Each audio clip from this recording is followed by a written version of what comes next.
శ్రీశైలం నియోజకవర్గం Atmakur town YSR party కార్యాలయం నందు రాష్ట్ర ముఖ్యమంత్రి వైఎస్ జగన్మోహన్ రెడ్డి పుట్టినరోజు సందర్భంగా Karthik premier league logo brochure ని అట్టహాసంగా శిల్పా కార్తిక్ రెడ్డి ఆవిష్కరించారు.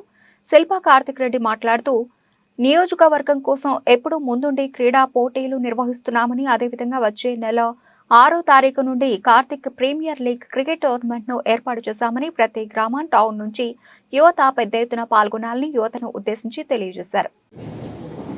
ఈ వచ్చే సంక్రాంతి రోజు, సంక్రాంతి కన్నా ముందే 6వ తేదీ నుంచి సంక్రాంతి వరకు పిల్లల సెలవులు కూడా దృష్టిలో పెట్టుకొని ఆ టైంలో అయితే బాగుంటుందని చెప్పి నియోజకవర్గ స్థాయి క్రికెట్ లీగ్ ఒకటి పెడుతున్నాము.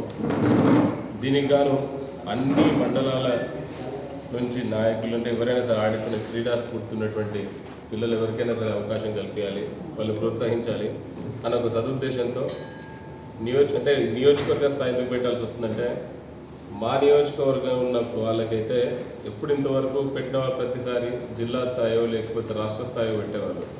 ఇది మా నియోజకవర్గ పిల్లల్ని ఎంకరేజ్ చేయడం కోసం అని చెప్పి నియోజకవర్గ స్థాయికి దీన్ని పరిమితి చేస్తున్నాము.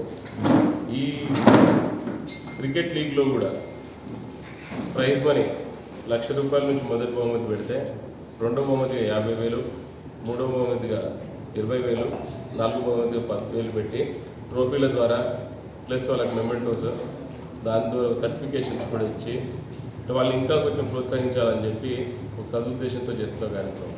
దీంతోపాటు కబడ్డీ, ఖోఖో, బ్యాడ్మింటన్ ఇలా అన్ని స్పోర్ట్స్ కూడా విత్ ఇన్ ఇంకో 15 days లోపలనే ప్రతి మండలానికి, అంటే ఇవాళ ఇది ఆత్మకూరులో జరిపితే నెక్స్ట్ కబడ్డీ మహానందిలో జరపడమా, లేకపోతే షటిల్ తీసుకుంటే వెల్గోడ్లో జరపడం, ఇట్లా ప్రతి మండలంలో ఒక క్రీడా యాక్టివిటీ, ఈ యాక్టివిటీస్ని, గేమ్ యాక్టివిటీస్ని పెట్టి అక్కడ ఉన్న యువకుల్ని కూడా ఎంకరేజ్ చేయడం కోసం అని చెప్పి చేస్తున్నటువంటి ఒక ప్రయత్నం. అలాగే చాలామంది యువకులు ఉన్నారు, లేకపోతే నేషనల్ లెవెల్కి వెళ్ళినప్పుడు కూడా చాలామంది అవకాశం ఉండి కూడా ఫైనాన్షియల్ దీనివల్ల వెళ్ళలేని పరిస్థితులు ఉన్నారు. అలాంటి ఆర్థిక పరిస్థితుల్లో లేని పిల్లలకు కూడా తప్పకుండా మా సైడ్ నుంచి ప్రోత్సాహం ఉంటుంది.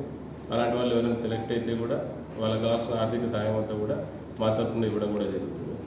దీంతోపాటు సోషల్ క్యాంపెయిన్ కూడా, ఎలక్షన్ ఉన్నందుకు సోషల్ క్యాంపెయిన్ కూడా యంగ్స్టర్స్ని తీసుకొని రేపు ఇంకా ఎలాగైతే ముందుకు వెళ్ళాలని ఒక దీంతో చూస్తున్నాను. ఎందుకంటే మ్యాక్సిమం ఇప్పుడు వచ్చే జగనన్న ప్రభుత్వంలో మ్యాక్సిమం సంక్షేమ పథకాలు అనుకోండి, ఇంకోటి అనుకోండి, యువకులు కూడా అంతే ప్రాధాన్యత ఉంది. ఎడ్యుకేషన్ సిస్టంలో తీసుకున్నా, జాబ్ సెషన్లో తీసుకున్నా, ఇవన్నీ ఉన్నప్పుడు దీన్ని కూడా కాస్త వాళ్ళకి సోషల్ అవేర్నెస్తో పాటు మనం సోషల్ మీడియా ప్లాట్ఫామ్లో ఎలాగైతే మేము ఇప్పుడు వాళ్ళకి ఎంకరేజ్ చేస్తున్నాం, అలాగే వాళ్ళకి దీనివల్ల ఏం చెప్తున్నాం అంటే, ఇప్పుడు సోషల్ యాక్టివిటీస్ ఎవరైనా చేయదలుచుకున్న పిల్లలు కూడా ఉంటే కూడా వాళ్ళకు కూడా ఎవరైనా ఒక ఎన్జిఓ లాంటిది పెట్టి ఎవరికైనా సహాయం చేయదలుచుకుంటే కూడా వాళ్ళు ఒక ₹1,00,000 దాకా వాళ్ళు ఏమైనా చేసుకోగలిగినా, లేకపోతే 10,000 చేసుకోగలిగినా, మిగతా ₹1,00,000, 10,000 నా తరపున నుంచి సాయం చేసి ఎవరైనా అనాథ పిల్లలు అనుకోండి, వృద్ధులు అనుకోండి, రకరకాల సోషల్ యాక్టివిటీస్ కూడా రేపటి నుంచి సాయం చేయడం కోసం కూడా వచ్చిన డెసిషన్ తీసుకుని వెళ్తున్నాం. ఆయన ప్రతి వారం వినే ఉంటున్నా, ఆయన కనిపించే కొద్దిగా కళ్ళద్దాలు తుడుచుకొని చూసుకుంటే బాగుంటుందని అవుతుంది. ఎప్పుడు ఇక్కడే ఉంటానో, ఉన్న ప్రతిసారి 3 రోజులు 4 రోజులు తిరుగుతున్నా కూడా ఆత్మకూరు టౌన్లోనే ఇన్ని బండ్లు వేసుకొని తిరుగుతున్నాను, కనిపించకపోతే ఇంకా ఆయనకు ఎవరు కనిపిస్తున్నారన్నది ఆయనకి తెలియాలి.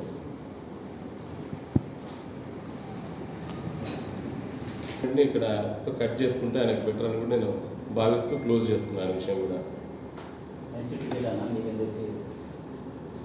అది టికెట్ నాకు వస్తుందా లేదా అన్నది జగన్మోహన్ రెడ్డి గారు డిసైడ్ చేస్తారు.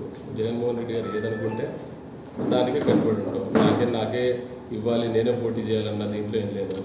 మాదేంటి సర్వీస్ ఓరియంటెడ్ ఫ్యామిలీ, మేమేమన్నా సర్వీస్ చేయడానికి తప్పితే రాజకీయాల్లో వేరే దానికి లేము. దీనికి చక్రపాణి రెడ్డి గారు ఒకటే, నేనున్నా ఒకటే నేను భావిస్తున్నాను. ఎందుకంటే ఆయన ఉన్నా నేనున్నా చేసేది సేవ్. పార్కింగ్ కమిషన్లో బిజినెస్ లేదు, దోచుకునే ఆలోచన లేదు. కాబట్టి ఇంట్లో నుంచి ఒకరు ఉంటే సరిపోతుంది అనుకుంటున్నాం. జగన్మోహన్ రెడ్డి గారు ఆదేశించి యువకులను ఎంకరేజ్ చేయాలి, ఇద్దామని అనుకున్నారంటే తప్పకుండా ఉంటుంది. అట్లా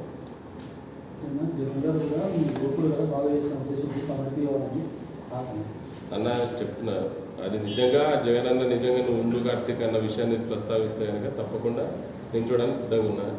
నా ప్రకారం అయితే నాన్నగారున్నా, నేనున్నా, మాకైతే పెద్ద భేదాభిప్రాయాలు లేవు. నేనే పోటీ చేయాలన్న ఆశ నాకు ఇదేం లేదు. అలా అని చెప్పి నించో కార్తీక్ తప్పకుండా యువకులను ఎంకరేజ్ చేయాలని అనుకుంటే తప్పకుండా పోటీ చేస్తాను.